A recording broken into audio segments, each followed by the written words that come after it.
19 to 92. The Gerry Ryan Show, Monday to Friday, 9 till 12 on 2FM. Mary, good morning to you. Hello, Gerry. How you doing? Very good. You have a fabulous young 10-year-old daughter. I have, yes, actually. Her name's Jane McCauley. She's 10 years of age. Yep. Actually, she's a twin, actually. But on New Year's Day, we were all having dinner, and somebody at the table said, one of my nieces, I can spell carrot. And Jane said, I can spell it backwards. And I can say it backwards. And from that day forth, she's just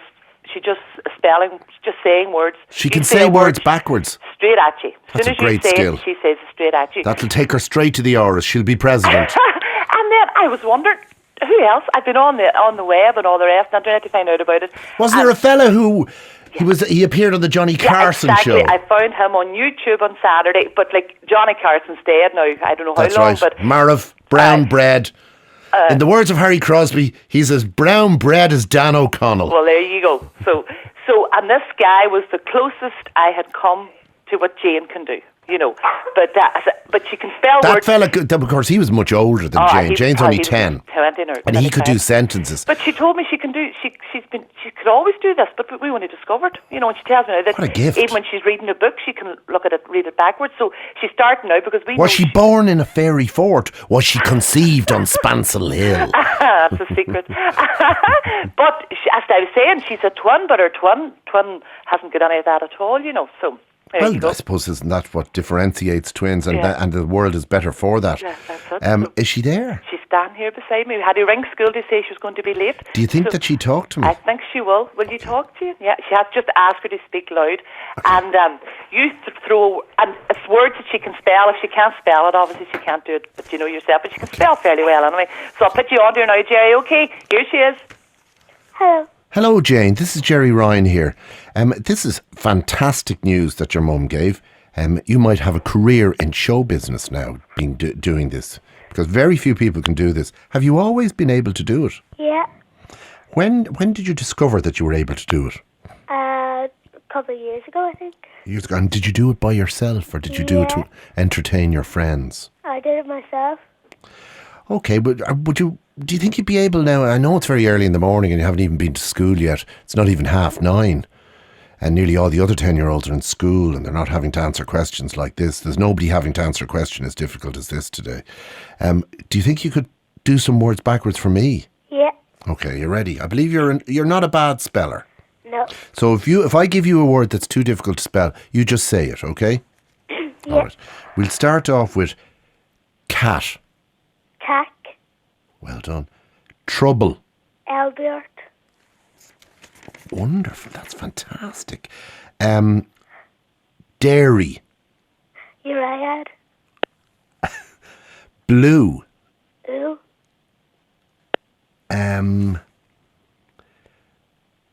Let's see. Would you do a name? Yeah. Bobby. Above. Gay. What? Gay. Yag. Yag. Frog. Garf. Gerry. Urage. Ryan. Nair. Do that again for me. Nair. Say, what's my first name? Urage. Uraj Nayu. Yeah. Hello, my name is Uraj Nayu. I have come to your country. I'm looking for employment. Oh, this is great. I'm really enjoying this. You're doing very well. Okay. Hat. Ta. Knob. What? Knob. Bon. Well done. Can I give you a difficult one? I'll try. Will we try? Yeah. Okay. Heifer. What? Okay, I don't think I'll give you that one. You don't know how to spell that one, sure you don't? No. No, neither would I. I don't think I'd know how to spell that other one. Demand. Dunam Ed. Oh, very good. Order. Redra. Cowboy. Yabwak. Bertie. Yitrev. Ahern. Nrea. Is. Si. Big. Gib. Man. Nam. At. Ta. Tribunal. Lanabert. Martin. Nitram. Mansara. I can't really spell that. Okay. Martin. Nitram. Lost. To saw. It. To. On. No. Nope. Morning. Ganindram. Ireland. Dunno. Era. Earlier. Re-o. Rai. On. No. Today. Yadot. When. Nehu. Will. Lulu. This. What? This. Sit. Flippin. What? Flippin. Nippuff. Tribunal. Lan of Earth. Ever. Reva. End. Dana. For. Ross. God's Stog. sake. Ekas. Hey! You are a genius. Forget about Joe Taylor. This is the way I'm going to do it. We're going to do the tribunal this way. It's all going to be done backwards. Okay, what are you interested in? I want to give you a present. Do you like music? Do you like videos? Do you like clothes? What do you like? Music. Music. What kind of music do you like? Any music. Do you like Westlife? What? Do you like Westlife? Yeah. Would you like to go and see them when they play in Croke Park? Yes. Okay, I'll get you some tickets for that. You'll be a guest of the Gerry Ryan Show and Westlife at Croke Park because you can speak backwards. What's Westlife backwards? Effel to sell. Take a bow and go off to school. Stay on the line, Jane, and make sure Mary, your mum, gives us all the details and I'll get you a couple of tickets for Westlife, okay? Okay. Well done. Hello. Hey, she's great. Isn't it brilliant? Isn't it brilliant? Well, I think I could give her a job. She could take us to Westside. Thanks a million. I'm not listening to the radio, but anyway, that's great. But it's unbelievable, Gerry, isn't it? That's Unbelievable. tremendous. Unbelievable. Yeah. So, And do you know what? She'll never starve. No, that's it, definitely. We'll get her in the late now. Good morning. Thanks, Gerry. Bye. I love it. Yeah, actually, the late Tuberty'd like her as well, wouldn't he? Pat would like that too, I'm sure of it. 90 to 92. Gerry Ryan on 2FM. David, good morning to you. Morning, Gerry. How are you? Very good. This is David Donahue, and you were listening earlier on with the rest of the world to the gifted children of the G. Ryan Show audience as they spoke and spelt backwards. Absolutely. Were you impressed? I was. It was backwards spelling whippersnappers. Can't start early enough, Gerry. They can't start early enough. Now, you apparently could do something pretty similar yourself.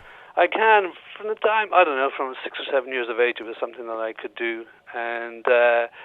And yeah, spelling people's names backwards, singing Danny Boy backwards, and it's I suppose it's kind of turned into a substantial part of my career. I write children's books about a boy called Walter Spieselbud who has the power of noitanigami, or noitanigami as I like to call it, which is the word imagination backwards. Noitanigami? Noitanigami.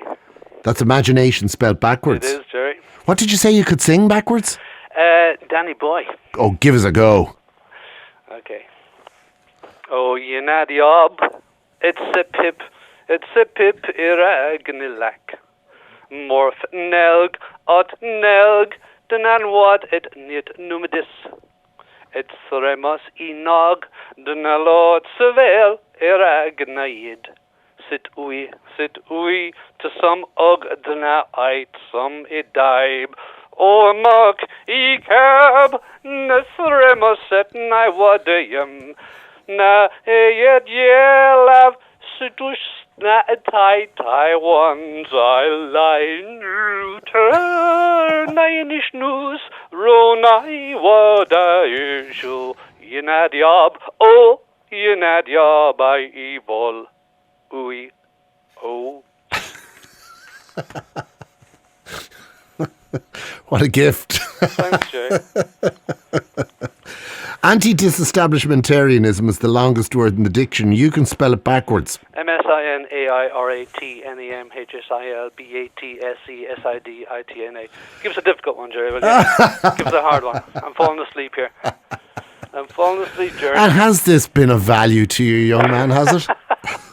Well, you know, I mean, my friends used to joke, you know, when I hit my 20s, like, and I was still kind of spelling backwards, like, well, you know, great old gift, bit of a party trick, but, you know, is it any use to you? And put it aside for a while. Then a great friend of mine, Herbie Brennan, a children's writer from Tullow, just outside of Carlow, where I live, said, you know what, that could make a great little children's story about a boy who spells backwards. And so I wrote it and got published with O'Brien Press about 6 years ago. It became a bestseller. And then I got agent in London, and I got a deal with Egmont Books in the UK and brought out 2 books about Walter Spiegel. But one was Moon Man, and the most recent one was Alien Time Bomb. So I tour a lot. I was in England last week doing backwards spelling in Sussex because I got nominated for a literary award over there. And in fact, you've done very well. You were nominated for the Stockport's Children's Award. That's right. Last year, also nominated in the British Top 160 Books for Boys list. That's right, Gerry. So, yeah, it's been, I say to kids, whatever it is, you have a gift that no matter how odd that is, even if it's like sucking lemonade up your nose and blowing it out your ear, whatever that gift is that you have, keep it alive because it'll benefit you in your life. Now you're travelling, and you're travelling along with a lot of other very lucky people to LA tomorrow for the pre-Oscar parties and indeed for the Oscar show itself. You were a music consultant on the movie once. Yes, I was, and I was a music supervisor on In America a couple of years ago. To be honest, my role in Once was quite a small one. I was called in to give a little advice, and because Glenn Hansard and John Carney had very much got the music in control. But it was just wonderful to be involved in. Do you think we stand a chance with Glenn's song? I think we've got a great chance. I really do. And people forget that Kirsten Sheridan, Jim's daughter, her movie has a nomination for Best Song as well. So we have actually 2 Irish She's turning out to be a great talent, I think. She's superb. I know that Dad is very proud, and he foretold this talent many years ago. I can let you in on that. I remember sitting in a restaurant with him, and he says, "You're always going on about your children." And I said, "Yep, that's what I do." And he says, "Well, he tell you," he says, "I've got talent in my family as well." And he could see it coming, and he was absolutely right. Listen, have a fabulous trip, David Donoghue. Thanks a million, Gerry. And keep it alive. Keep the madness alive, will you? Good morning. Bye. Good Thanks. morning. Oh, wonderful. First, it was Ali v. Foreman. Then Collins v. Eubank. And now it's time for the big one. Farrelly and Scott. It ain't how hard you can get hit. It's how hard you can take it. Ruth and Damien fight it out every night to get through your texts. The Frequency with Ruth Scott and Damien Farrelly. Weeknights here on 2FM. Are you ready to take us on? 2FM. Janet, good morning to you. Hello, Gerry. Back to bullying. Uh-huh. And Derek's story, which we had, I think, wasn't it before the 10 o'clock news this morning? Yeah, I just kind of got the end of that now, but I knew it was just for those of you who bullying. just tuned in, I'll just remind them, Janet, what happened here was this was a classic tale that's repeated again and again, and unfortunately it's probably happening as we speak all over the country. A young fella gets into some sort of minor scrape or argument with the fella in school. He's 13 years of age. The other fella's pals arrange for basically an organised fight to take place. A bunch of guys are waiting to meet him on the way home from school, and a fairly serious, very aggressive physical altercation ensues. God love him. During which he has the living daylights beaten out of him. Yeah. And it's recorded on one of these video phones as well. Right. Well, mine is pretty much the same. He's 13 as well. He started first year in September. I'm a wreck now, Gerry, so excuse me if I'm... It's okay, you're doing fine. Hope I can... Take your time. ...properly. He's getting it really since he walked in the door of the school. I don't know what it is, what's drawn these people to him. He's not overly shy, he doesn't look any way different or anything. He's a normally good-looking little fella. There's been several incidents. I've been into the school several times, but total waste of time,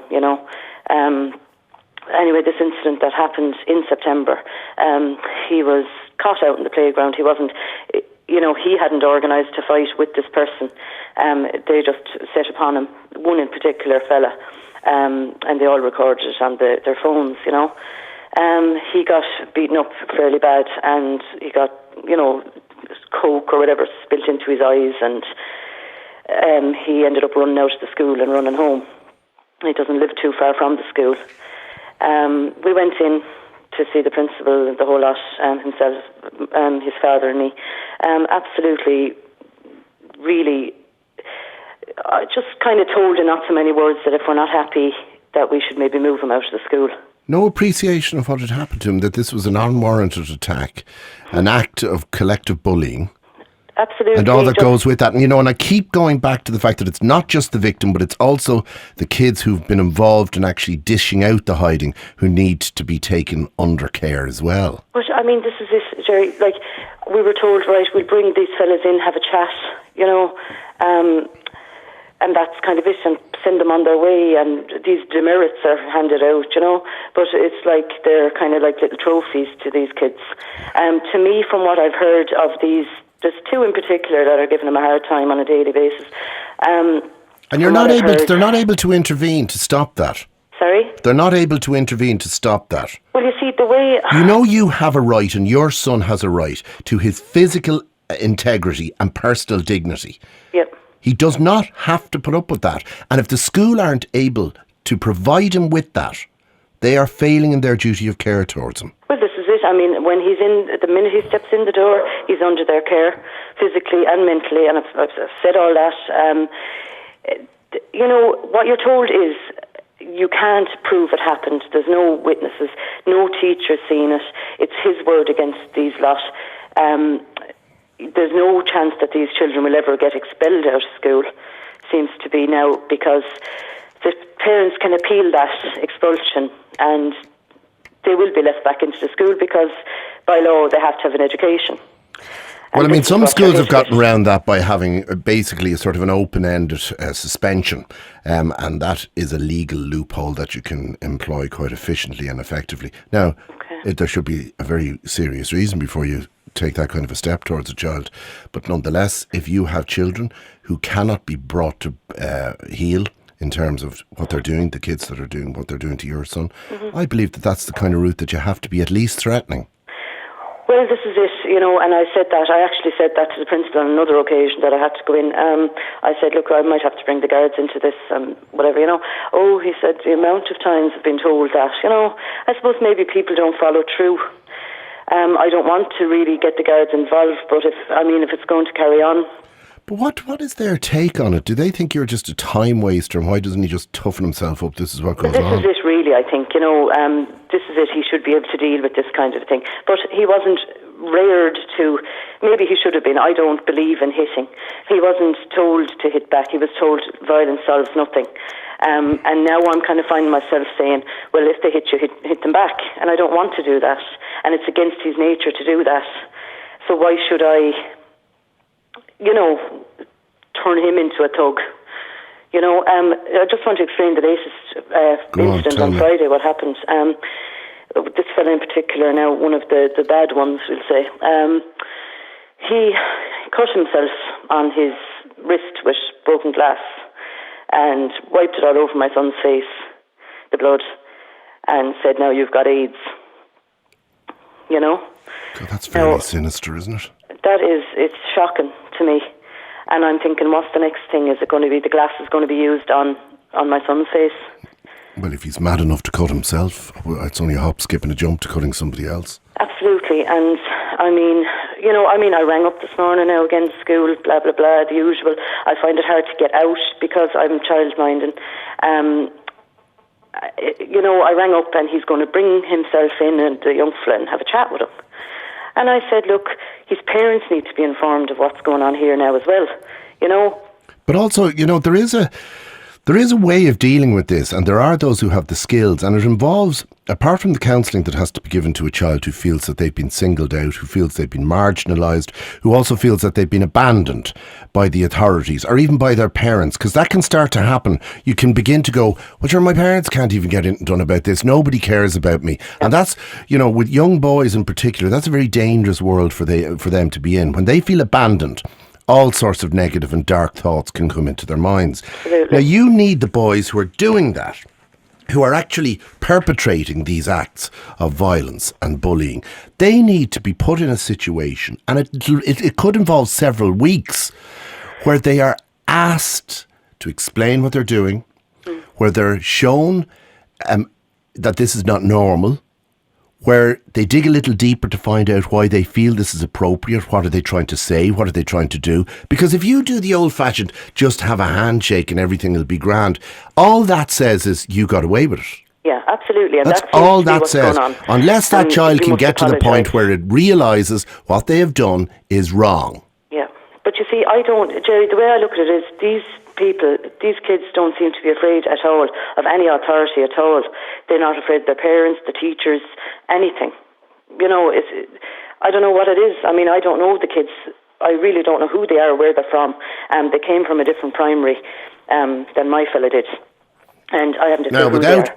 But without describing, without giving the boy's name away, right? Mm-hmm. The main bully. How would you describe him? What's he like as a child? I don't know. Do you know what I mean? I don't know. All I can tell you is from what my son tells me. You know, I don't know him to see him even. He's a big fella, is all I know. You know, well able. Like you know, he's big for his age. He's kind of heavy. Have you been given the opportunity, and this should take place with the other boys' parents being present as well? Yes. Have you been given the opportunity to sit in front of him and accuse him of this? No. Well, you should be. Now, I have said that, and you know they said they'd have to have the parents there as well. Now that's understandable. Yeah, that's fine. I wouldn't want my fella in without me, you know. But they don't seem too interested. Actually, what I was told by the vice principal out there is on the phone. I was told that this is going on a bit too long. I said, of course it is. And she said, I think maybe you should take it into your own hands. Take it into your own hands? Yes. I was told that I should go and see these people's parents.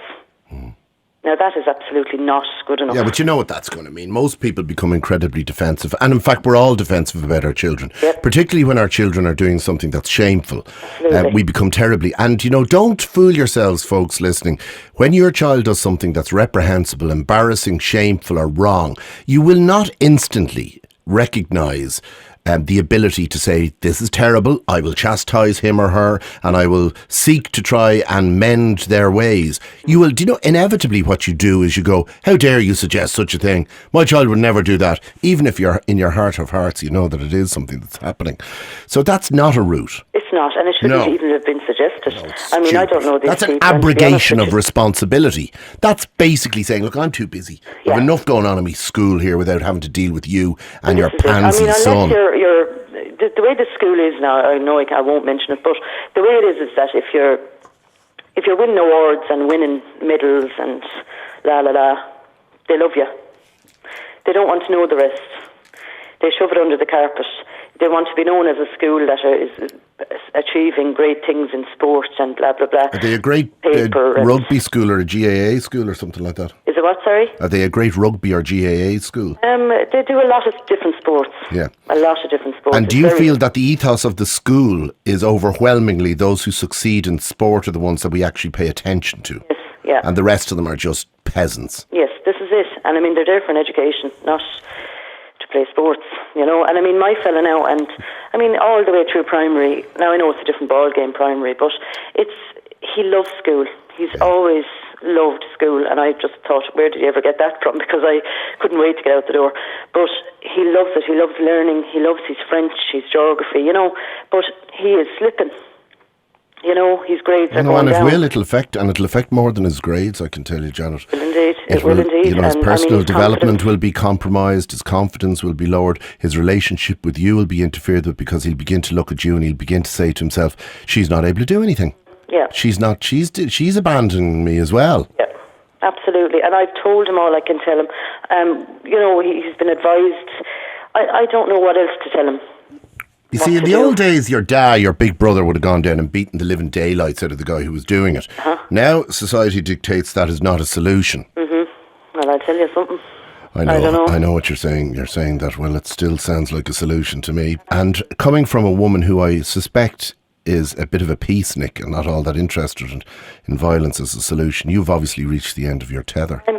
Gerry, I'm finished. As far as I'm concerned, I'm finished. I just can't cope with another... I mean, I collect him every day. I dread when he gets into the car. Let me bring in another voice here. I think it always helps and it'll make you feel not alone as well, I can assure you. Susan, good morning. Hi, good morning, Gerry. How are you? Good. I so sympathise with that woman. I am so there with her. Having said that, can I just say, the bullying in ours wasn't as violent as hers. It was more psychological isolation in the courtyard. filling his school bag with chips and filthy tin cans out on the road, not being allowed to go to any parties, not being allowed into groups, not being able to put his hand up because he was a retard and he's stupid, and not being able to stand up for himself. He's a very, very bright young man. He's 13 years of age, started at 9 years of age in a private school in Dublin, and went down to the principal about it, made a note, did the whole thing correctly. Kept notes of everything, and last September he went back for 2 days into the school. After he went into the senior school then. And were you assured, Susan, that we have a sophisticated thing? We send the teachers off on a course. They're all trained. No. In fact, the principal, God bless her, lovely woman, junior in the junior school, said to me, Sue, this school is turning into this group is a crowd of thugs. We're talking about taking in thugs at this stage. I said, it's the Celtic Tiger gone mad. People are now able to afford high fees. You know the way you look after your children, you protect your children, you try to put them into the best schools. I followed it because all my brothers, cousins went to this school. Very nice school, big school, but not too big. Very, very big into rugby. And he's on the A team. He's 6'1", built like a house, tall, good-looking young man. The bullies, small, fat, stupid, cannot carry themselves, unable to walk. Do you know what I did to this young lady, that lady you're speaking with? Do you know what I did in the end? I took him out in September, which I was lucky I was able to. The fees are double the fees, but I don't mind that. I put him into another school. They saw him in this new blazer strolling from the Lewis, the bullies, because unfortunately it's not the distance is not huge from them. It's about 2 or 3 kilometres. And they said, hey, you gay boy, retard, spastic, the usual thing. Yeah. And he ignores them, as he does, because he's not brought up that way to go into the violent side of things. Because I turned around and said, why don't you just turn around and say, listen, fatso, gay boy, return it, retaliate. He said, Mom, I can't do that. Yeah, but as soon as he does that, he's got 20 guys on top of him. Exactly. Susan. Hi. What's your solution? Well, my solution was this. After going to the head principal in the senior part of the school, where he said he would certainly do something, he'd bring the parents in, and nothing was done.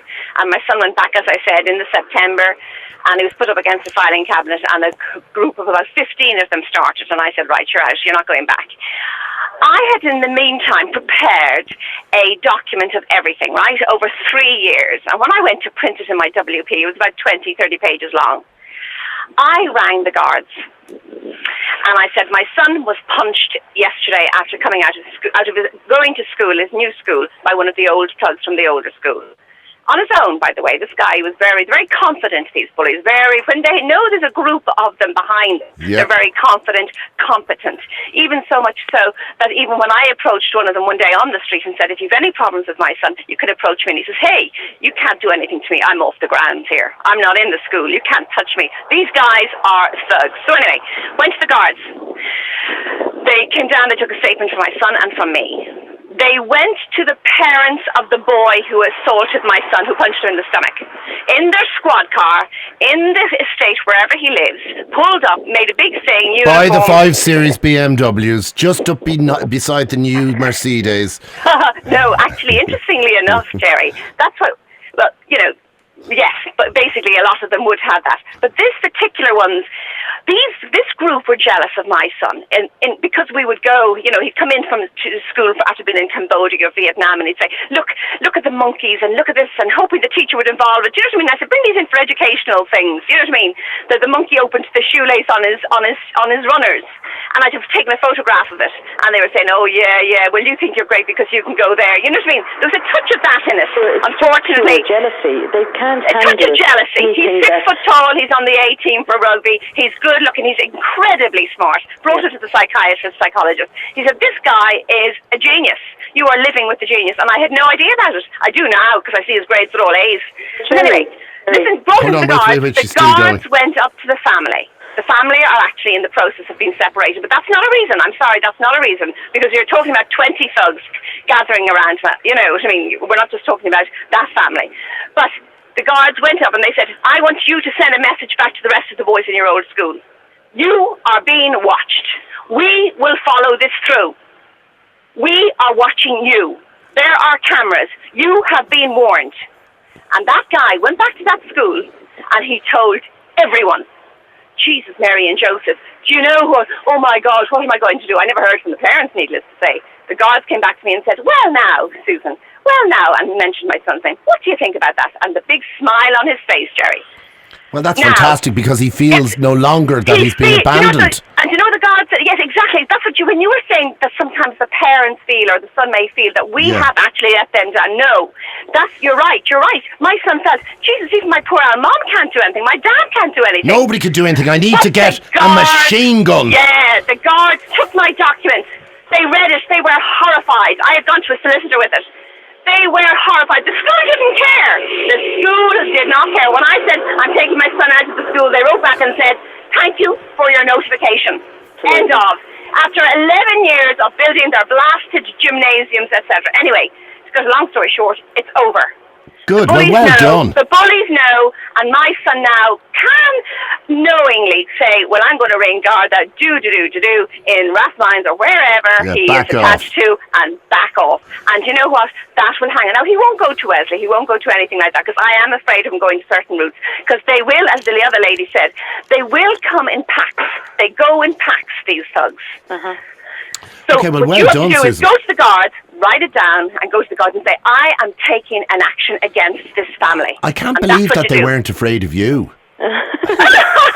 Listen, Gerry, no one is afraid of me. I have had 3 years, Gerry, 3 years of it. And I have another son who was in the school, and it was in at the time. And he couldn't do anything about it because he was afraid to, because he'd be seen as a rat or a Mary or whatever these gay names they use. But I took him out as well. He actually went on to another school anyway, because he was doing his final year in school, and he's very happy. Well, we're very impressed with you. Well done, Susan. It's a good solution. If it's anything for her, or if it's anything to you, to that lady, that's what I would do.